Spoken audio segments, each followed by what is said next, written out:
Boa noite, está começando mais um podcast de jornalismo da Unicecal. Eu sou a Ana e aqui está minha amiga Bárbara. Olá, boa noite, tudo bem? Hoje nosso convidado em especial à Semana do Meio Ambiente é o professor João Paulo, que também é geógrafo, empreendedor.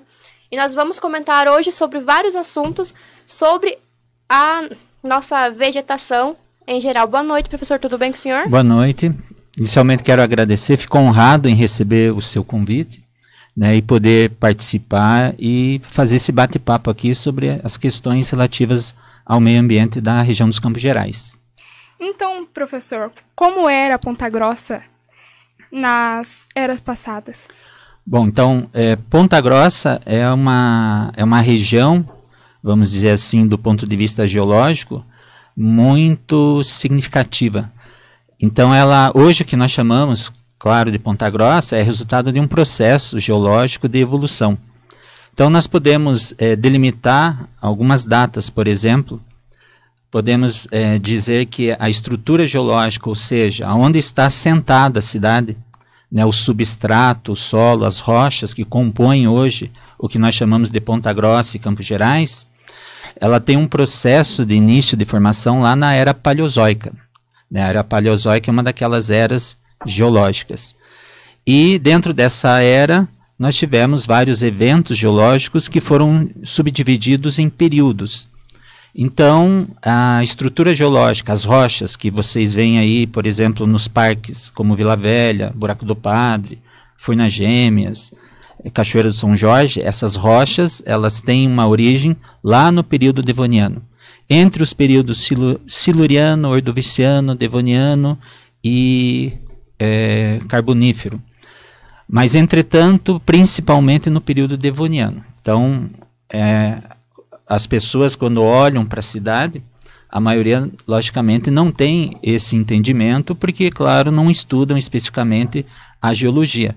Mas isso traz para Ponta Grossa uma característica que é significativa do ponto de vista geológico, do ponto de vista ambiental, inclusive do ponto de vista de urbanização, né? Porque a nossa cidade ela tem um relevo relativamente acidentado, muita subida e descida.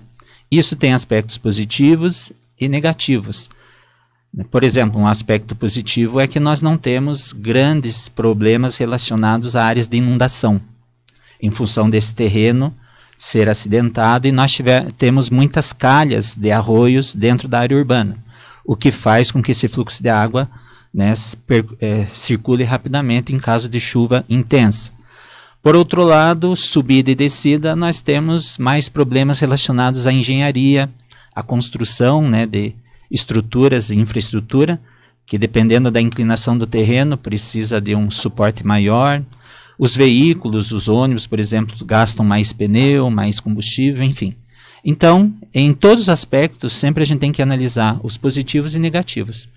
E a história geológica de Ponta Grossa, que nós chamamos hoje de Ponta Grossa, ela é muito significativa, o que nos coloca no cenário mundial como um dos principais pontos do ponto de vista científico, ou como atrativo turístico, e também de preservação e conservação ambiental. O senhor saberia dizer se nós temos fósseis aqui em Ponta Grossa? Temos. Então, como eu falei, no período devoniano, Ponta Grossa foi fundo de mar. Isso é possível comprovar pela presença exatamente de fósseis. Então, nós chamamos aqui um grupo de fósseis do período devoniano, do mar devoniano. Então, nós temos locais aqui próximo ali à UTFPR, na linha do trem, é possível você encontrar fósseis de animais marinhos, né? Principalmente o mais famoso de todos é o trilobita. E várias espécies de conchas, inclusive fósseis de algas, o que é a prova científica, né, da presença de fundo de mar. E também nós temos na nossa região o calcário, que é uma rocha também originária pela deposição de matéria orgânica provinda da presença de mar.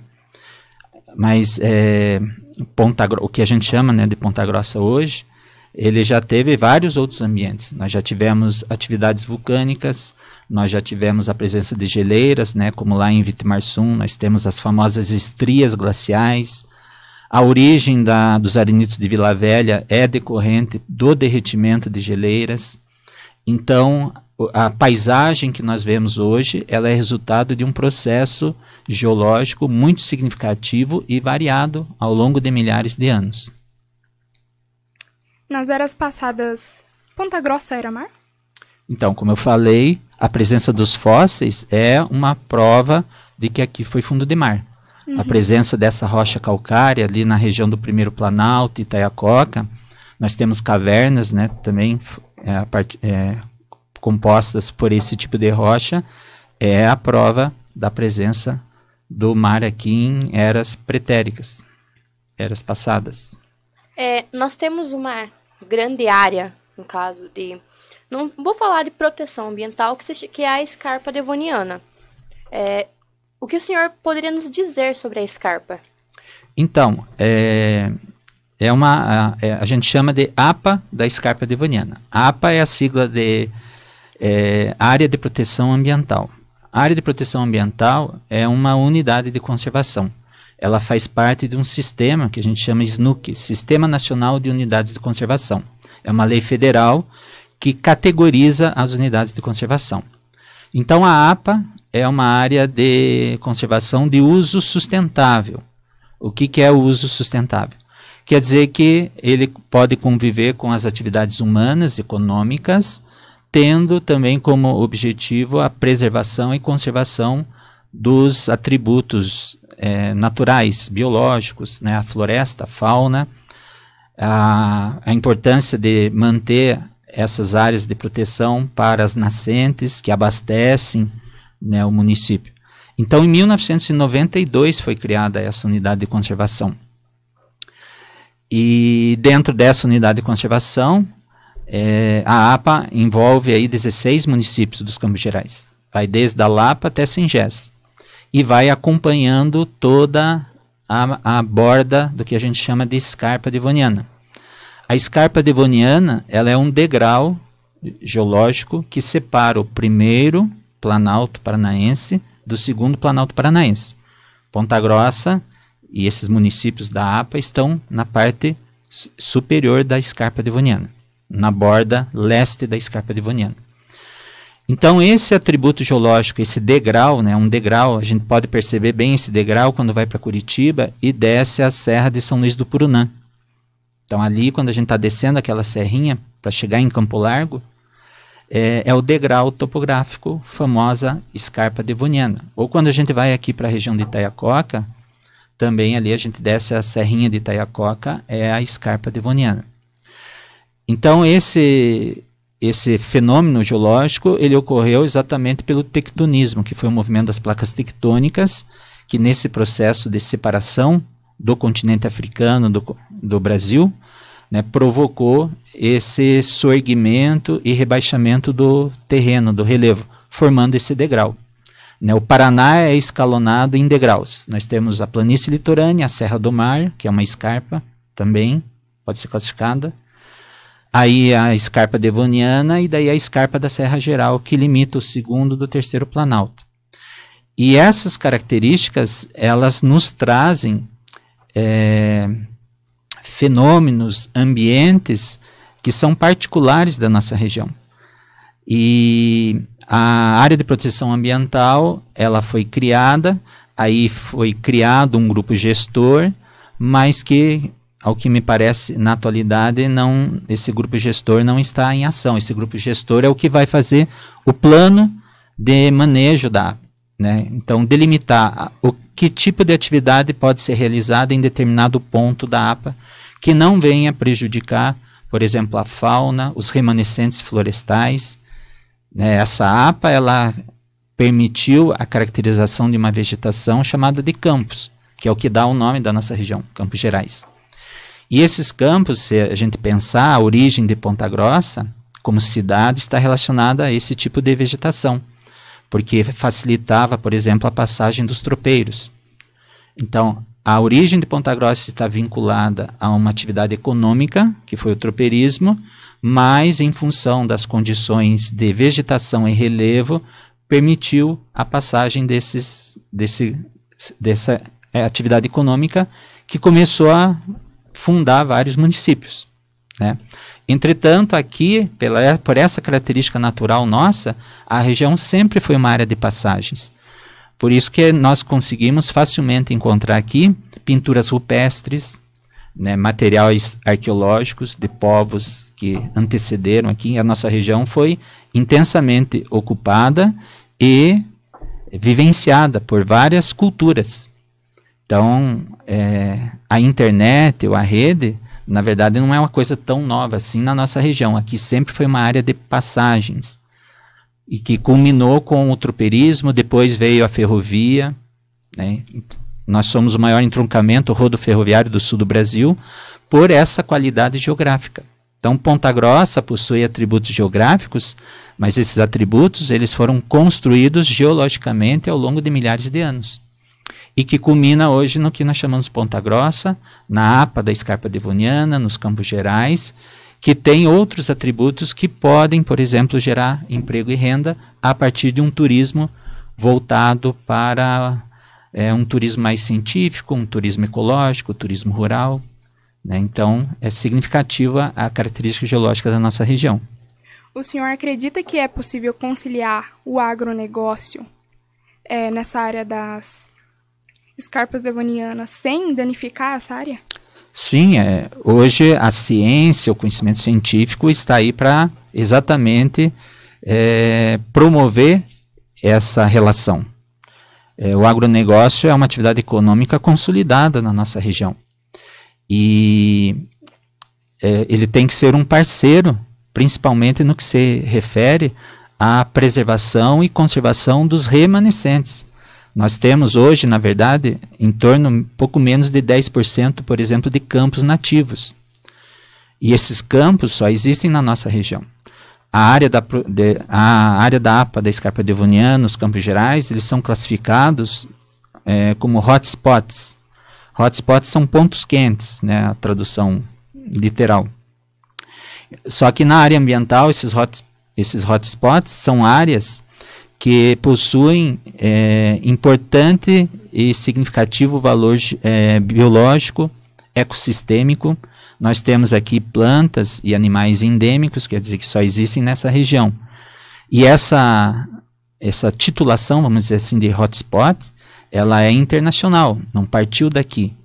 Partiu de um estudo global, né, gerenciado pela ONU, que classificou a nossa região aqui. Por isso foi criada a APA, por isso que houve também a criação do Parque Nacional dos Campos Gerais, por isso que houve a tentativa aqui de implantação de um geoparque, que é uma outra modalidade, né, de ocupação e uso do espaço geográfico, que seria uma forma talvez mais ideal de conciliar o agronegócio com o turismo e a preservação e conservação dos recursos naturais. O senhor, como professor, que leciona geografia agora no Colégio Meneleu, não é? Tem um projeto que é chamado Planeta Menautor, onde você auxilia os seus alunos a cuidarem do meio ambiente. Você vendo a demanda do seu projeto, você acredita que se focarmos nessa área da educação, já desde o ensino fundamental, antes mesmo do ensino fundamental, mudaria a visão das pessoas e a forma do cuidado com a natureza? É até estranho eu não falar isso, né, que a educação, eu não posso afirmar que é o único caminho, mas é um dos principais, se não o principal. Nós estamos num país que, se fosse um bolo, seria a cereja do bolo do ponto de vista ambiental. Nós temos a maior biodiversidade do planeta, nós temos o maior volume de água doce no estado líquido disponível do planeta, tanto na superfície quanto no subsolo. Nós temos grandes aquíferos, né, o aquífero Guarani, o aquífero Alter do Chão, lá na região amazônica. Enfim, nós temos uma variedade climática, o que garante essa biodiversidade, tanto de vegetação quanto de fauna, e principalmente, por exemplo, na produção de alimentos. Essa variedade climática permite cada região se especializar numa produção, não só do alimento para exportação, os grãos, mas principalmente frutas, hortaliças. Então, a educação principalmente da geografia. Inclusive eu uso bastante uma frase, que a geografia, mais do que uma disciplina, ela é um projeto de vida, ela é uma estratégia de vida. Então eu trabalho no sentido de que o conhecimento geográfico, para os meus alunos, eles consigam aprender com 2 Es, ou seja, se apropriar do conhecimento geográfico e a partir desse conhecimento eles tomarem decisões para a vida deles. E dentro dessas decisões tem a temática ambiental. Então o projeto Planeta Menautor, né? Menautor é uma homenagem ao colégio Meneleu de Almeida Torres. Nós criamos uma metodologia ativa, cujo enfoque nosso é no CTS, Ciência, Tecnologia e Sociedade. Então, os alunos são instigados a criar países fictícios onde eles têm que administrar esse país. Então, esse país fictício tem tudo que um país tem. Eles têm que eleger o presidente, vice, os ministros, têm que criar o selo, bandeira, hino, moeda, tudo o que um país realmente tem. E a partir daí, a gente desenvolve projetos. Então, atualmente, esses países, eles podem, se for vontade deles, desenvolverem projetos. Projetos em que área? Dentro dos 17 Objetivos de Desenvolvimento Sustentável, que foi proposto pela ONU, né? São metas para serem atingidas até 2030. Então, isso tem sido surpreendente, porque nós temos a cada ano, né? Infelizmente, os 2 últimos anos não aconteceu o projeto, por causa da pandemia, lógico, mas nessa retomada eu tenho tido assim grande satisfação em ver vários projetos e várias ideias sendo postas em prática.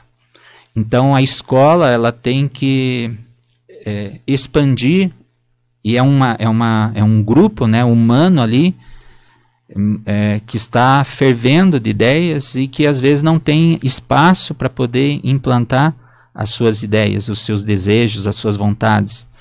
Então essa metodologia é uma metodologia ativa, ela dura o ano inteiro e os alunos vão criando. Então, a partir, por exemplo, atualmente desses projetos, nós temos lá um país que vai implantar uma rádio escola, outro país quer fazer o jornal da escola. Nesse último trimestre aí nós realizamos vários podcasts, né? O trabalho de geografia, a avaliação, foi realizar o podcast com assuntos relacionados à geografia. Então você viu ali alunos manuseando tecnologia, outros que não conheciam podcast exercitando a oratória, alunos com necessidades especiais indo na frente apresentar o trabalho. Isso foi bastante gratificante. Nós temos alunos estrangeiros, né? Nós temos muito venezuelanos, cubanos, colombianos lá no colégio e que foram falar na frente, né, com o seu sotaque, mas se integram no processo de ensino-aprendizagem a partir do projeto. E, então, as metodologias ativas, né, no meu entender e na minha prática, ela é significativa para a formação integral do que a gente chama do aluno cidadão. Por quê? Porque você cria espaços onde ele pode expor as suas ideias. E além de expor, o mais importante, ele pode aplicar. Pode dar certo ou não, não é essa a intenção. A intenção é ele vivenciar o processo de construção de alguma coisa que parte dele. Né? A Bárbara participou do projeto, né? Por isso que provavelmente eu estou aqui, porque nós nos conhecemos lá no Colégio Meneleu. Exato. Inclusive, foi meu primeiro ano de ensino médio, e eu lembro muito bem que a gente seguiu justamente essa parte ambiental. Nós falamos sobre, naquela época, o meu grupo, a gente falou sobre os animais em extinção. O senhor também trouxe muitos projetos sobre os arroios aqui de Ponta Grossa. Temos o Pilão de Pedra, temos vários outros. E o senhor tratou muito a conservação desses projetos, né? Em uma era, o senhor como professor e geólogo, como essa, onde uma árvore vale mais cortada do que preservada, o que a gente deve esperar do futuro? Então, essa é uma preocupação que redundância falar que me preocupa, porque exatamente nós estamos vivendo essa era do século XXI, onde nós já deveríamos ter atingido esse entendimento. Nós já deveríamos estar em outro patamar de desenvolvimento e compreendido a importância fundamental da preservação e conservação dos recursos naturais. É claro que existe toda uma estrutura mundial, existe, por exemplo, a Divisão Internacional do Trabalho, onde determina o papel de cada país. O Brasil continua sendo, desde 1500, agroexportador. E o custo ambiental disso, nós já estamos começando a pagar, né? A questão aqui não é de você acreditar ou não na ciência. A questão é que a ciência existe. Os fenômenos naturais, eles existem, independente de você acreditar ou não. Né? Vamos pegar o exemplo desse ciclone extratropical que aconteceu agora no Atlântico Sul e que derrubou as temperaturas aqui. Então é um fenômeno global, né, que atinge uma parte do planeta, e é um fenômeno natural, só que ele foi potencializado, esse ciclone, provavelmente em função da mudança do clima. Cientificamente está provado que o Oceano Atlântico Sul tem aumentado a temperatura. Isso potencializa a formação desses vórtices que formam esses ciclones. E dentro desse ciclone extratropical surgiu um ciclone subtropical. Por isso que houve essa queda brusca de temperatura em pleno outono no mês de maio, que não é padrão normal do clima. E isso, diminuindo a temperatura, por exemplo, afetou a vida de várias pessoas, porque principalmente as crianças tiveram vários problemas respiratórios. Isso causou uma procura nas unidades de pronto atendimento. As farmácias estão sem alguns medicamentos. Então veja como que o processo ambiental ele afeta diretamente a vida das pessoas. Essa concepção que nós já deveríamos ter compreendido. Tem um autor mexicano, ele é economista mexicano, professor Henrique Leff, que ele fala que nós erramos o caminho civilizatório. Então nós estamos ainda na civilização que está correndo atrás do planeta Vênus. O que ele quer dizer com isso? Vênus não tem vida, Vênus tem uma atmosfera supercarregada de dióxido de carbono. E o que nós estamos fazendo? Nós estamos queimando em demasia os combustíveis fósseis e lançando para a atmosfera. O planeta é hermeticamente fechado. Então, é claro que não é um processo assim tão simples como eu estou tentando ilustrar. Né? Por isso que o nome da linha de pensamento do professor Henrique Leff é complexidade ambiental. Não significa que seja difícil, significa que é complexo e a gente precisa da articulação de vários conhecimentos. Então, quando se fala ainda em questão ambiental, é jogada a responsabilidade para as áreas afins, as ciências, a biologia, a geografia, mas o jornalismo faz parte. O direito, a administração, né, não são áreas à parte do planeta. A economia que dita as normas, ela está dentro desse sistema maior, planeta Terra. Não é o planeta que está dentro da economia. Então, antes, o que veio antes? Antes veio os elementos naturais, todos. A cidade de Ponta Grossa veio depois da Scarpa Devoniana. A cidade de Ponta Grossa veio depois dos campos, depois da floresta. Agora, nós temos conhecimento para poder fazer o uso dos recursos naturais da melhor forma possível, porque a gente tem que garantir a continuidade da nossa civilização e principalmente a qualidade de vida para os nossos filhos, que daí entra o conceito de desenvolvimento sustentável. Então, professor, já falando nessa preocupação, agora dia 22 de maio foi comemorado o Dia da Biodiversidade Internacional e ontem, acho que dia 23, foi comemorado o Dia da Floresta Nacional. Houve nesses 2 dias uma movimentação nas redes sociais muito grande, das pessoas pedindo, preservem o meio ambiente, entre outros. Você realmente acredita que o pensamento do ser humano está mudando ou você acha que por exemplo, é modinha? Vou postar porque outras pessoas também postaram. As duas coisas. Né? As redes sociais, ela tem esse papel de que as pessoas leem e acabam replicando essas informações. O que não deixa de ser um aspecto positivo, porque ele vai depender, claro, se essa informação ela é significativa, ela é importante, como essas duas aí que você mencionou. Né?